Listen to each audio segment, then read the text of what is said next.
Colby Sawyer welcoming? At first, yes, but there are certain things that you just feel detached to as you experience this sort of things.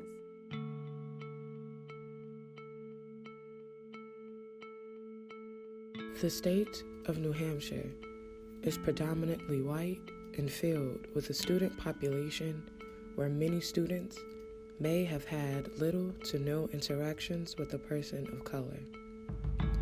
Much of what they know about these diverse cultures stem from media portrayals, which are often inaccurate.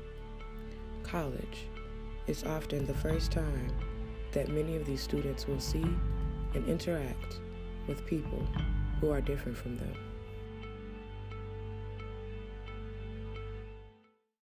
You know, one of the things that struck me about Colby Sawyer when I was applying was just in terms of numbers, it looked like we had attracted more students of different kinds of diversity here, both domestically and internationally. But what I found in my last 2 years there is that there's a huge difference between numbers of students reflecting different kinds of diversity and actually then achieving the inclusion part in terms of thinking about how students from all different kinds of backgrounds, what kinds of supports and what kinds of conversations we should be having, and just what kind of resources we might need to think about. Colby Sawyer tries, and even the faculty members or any sorts of community members of Colby Sawyer actually try to bring in that diversity and have that sort of community, that unity. But I still think there are a lot of things that needs to be done, and there are a lot of things that we need to accomplish. So Colby Sawyer is trying, but it needs a lot of work, because it feels like diversity is kind of being forced instead of being a natural thing, per se.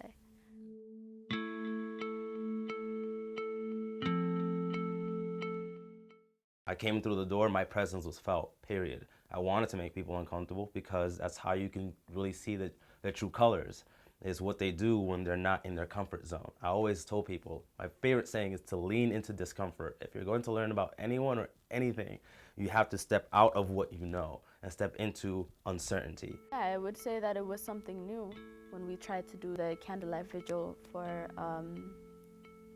people who lost their lives because of police brutality. And we've gotten so many negative comments, so many, even from the faculty members.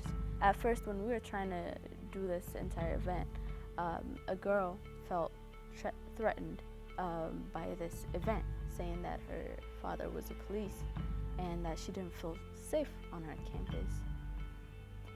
And that was the thing that bugged me most, because we are just trying to think of the lives that we've lost. And honestly, it doesn't, just because we're trying to remember these people, it doesn't mean we're out here to kill you or make some sort of, I don't know, big thing that would make you feel uncomfortable. And the fact that we are trying to remember these people, and just because it was a black thing, or we're bringing up some sort of, oh, this world is never good enough for us, or whatever. Those are the type of comments that we kept on getting. And just because she made that comment and she felt unsafe, there were certain things that we need to abide with. It was not just a regular event or anything. We had to have a meeting after meeting just so we can have that safe event. But it's at candlelight vigil, and that is mostly where you just think of the people and you forget about everything else. You just dedicate that moment to them. And that should be a natural thing. That should be a human thing. It's not a black thing. It's not a white thing. It should be a human thing. It's been plenty of situations where I feel that the race relations, as you say, are not good because the connections between, say, white people and African Americans are kind of negative on this campus in a way, where like black people are seen as loud or, you know, ignorant or treated less here on this campus. And, you know, white people seem like they're, I want to say, not like the ones that's always initiating a problem with black people on campus, but it's definitely tension there. I was having a conversation with a white girl, and she said, I don't even, like, I felt so hurt after she said it, but I looked at her because she really didn't think that what she said was a problem, and that's usually most of the time. But I know there are certain things I don't say to white people, no matter how much, like, you just don't say it because you gotta think about it and see how it's gonna affect them. She was like, sometimes when I go into the shower, you guys have really nice curly hair and everything, but when you guys wash it, I don't know if it's your hair or if it's pubic hair. And I was like, There was a poster in Colgate downstairs in the computer lab. It's saying, like, you know, pound Trayvon Martin, pound Eric Gardner, pound everyone that, you know, passed away from these, you know, murders. And they said, who's next? And then somebody said, you. Like, they wrote it on the poster, said you. And then they wrote Obama. Like, you know, that's some of the things that's really going on in this campus.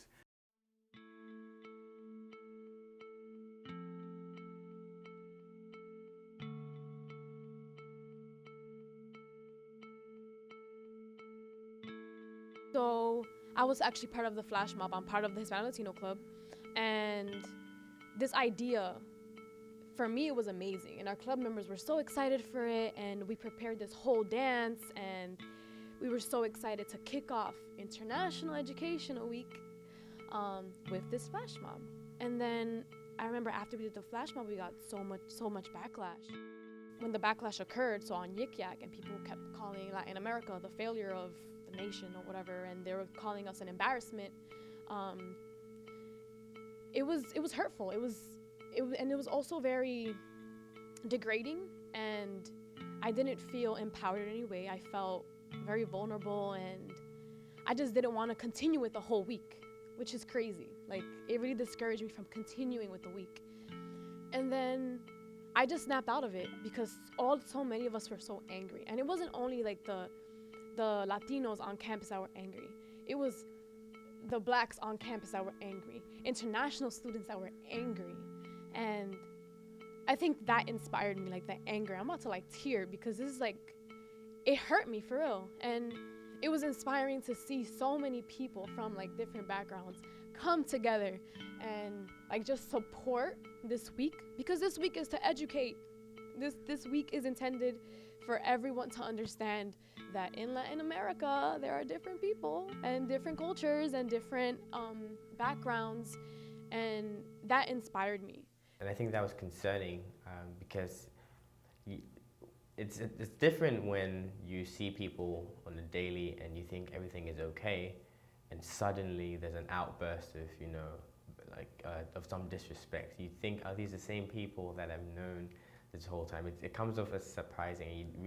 It really impacts people's trust in the community. I also remember last year there's some complaints by some African and African American students about a staff member I can't name who had referred to President Obama and other black people as monkeys. And you'd think in an educational institution in the 21st century, you wouldn't hear things like this, but it's surprising. Like I said, when people are exposed to new kinds of cultures, they just sometimes don't know how to respond or react, and it forces them to exhibit what they know or what they've always known. So social media is a tool that's like a hammer, right? You can build things up or you can smash things.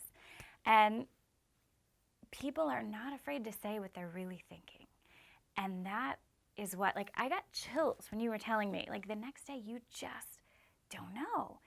You shouldn't have to be in a place where secretly people are hating you. This is proving the reason why I was kind of scared to come here, because I grew up in Cambridge, Massachusetts, and it's a pretty diverse place. It's like its own cocoon almost. Like, and I knew what racism was and I knew that it existed, but I never quite experienced it, if that makes sense. I don't know.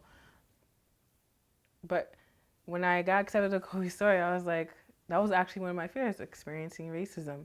And I did experience this when I come here, but this is just proving that the person next to me might have something against me just because of my skin color. What's been very disappointing here at Colby Sawyer is that it seems to me like the white students on campus are repetitively showing us that the world is theirs, it's not ours. And they tend to say that, not explicitly, but very subtly and continuously throughout our entire experience, whether it be extracurricular or academic or not. A few years ago, I was teaching this course, and I had a young woman who was lovely in the class normally, but she said something horrendously racist, used a slur and said, oh, I'm not talking about people who are good. I'm not going to say the slur, but you know who I mean. I'm not talking about you. She said this. I'm not talking about you. I'm talking about those people who engage in criminal acts, and proceeded to use this slur. And I just turned to the next person and asked them for his opinion, her opinion. I can't remember if it was a woman or a man, and just pretended I didn't hear it. And then the class was over, and then students after the class came up to me and they said, wow, you didn't say anything about it. And I said, I didn't know how to deal with it in the moment, so I chose to ignore it. It's so unfortunate that we have these recurring events constantly. And it's affecting us. It's not affecting the white students on this campus. It's not affecting their grades. It's not affecting the way they interact with other students. It's not interfering with their social life, but interferes with ours. It interferes with our academics, interferes with our social life, interferes with so many other aspects. And that's why so many of us leave. So many of us transfer. So many of us don't feel comfortable in Colby Sawyer. And I know so many people who have done that because they don't feel comfortable here. And it's because of how people treat us. You don't have to walk outside and be afraid of your life. I do, my brother does, my sister does. You don't. I do. So if I'm frustrated, if I'm angry, if I'm yelling at you sometimes, if I walk around like I got the world on my back, it's because I do. It's because I have to fear certain things and you don't. And you don't see it that way. You're choosing not to see it that way.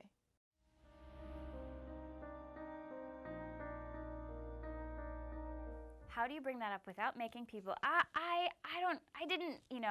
don't have unearned privileges. I'm not getting more than I deserve, because there's this American idea that you work for things and you earn what you deserve.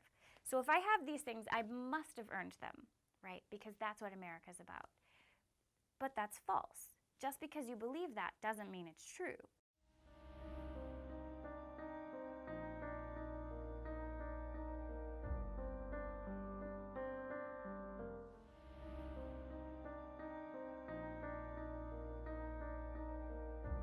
I'm never asked to speak for all people of my racial group. I can be late to a meeting without having my lateness reflect my race. I can go shopping alone, pretty well assured that I will not be followed or harassed.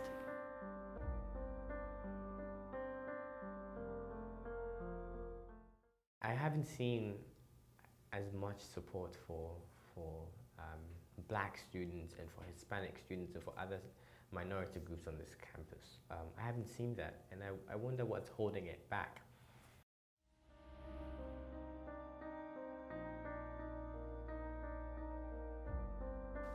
At Colby Sawyer, I feel as though what they need to be doing is really be rallying behind the minority students, because these are very uncomfortable times, and make it also aware to the majority that this is not an anti-majority movement. This is a movement of inclusion.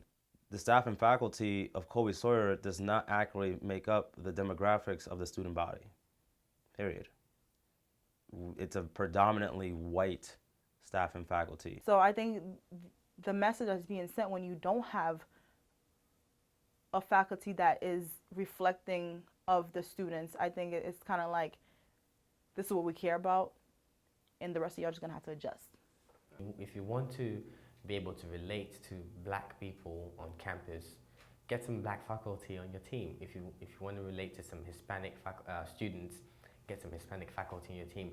As people start to look like, as the authority figures on campus start to look like you, it's just more likely that you can relate to them better. I remember when Kanika and Omari were here, there were some of the few staff and faculty members that I thought I saw black people interact more with than they would with the average faculty or staff member. So if these administrative figures, these professors, look like the kinds of students we're recruiting, they sound like them, they identify with their backgrounds, they can relate on a deeper level beyond school and grades and all of that nominal, superficial stuff, I think we'll make some progress attracting and retaining some of these diverse groups. What you realize is, as much as a white professor may try, it may not really be able to identify and deeply relate to a student's deeper emotional needs, because they just don't know. Even if they try, they just really won't be able to understand fully. So that's where I think the college should be starting from. And it's hard for me to give any advice for students, incoming students, because I don't even know which resources to direct them to, which is unfortunate.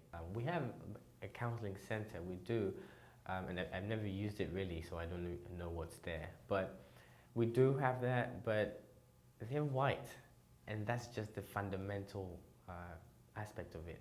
The fact that they don't really identify with the people and their backgrounds, they can't offer anything more meaningful or anything as meaningful as someone who identifies with the students would.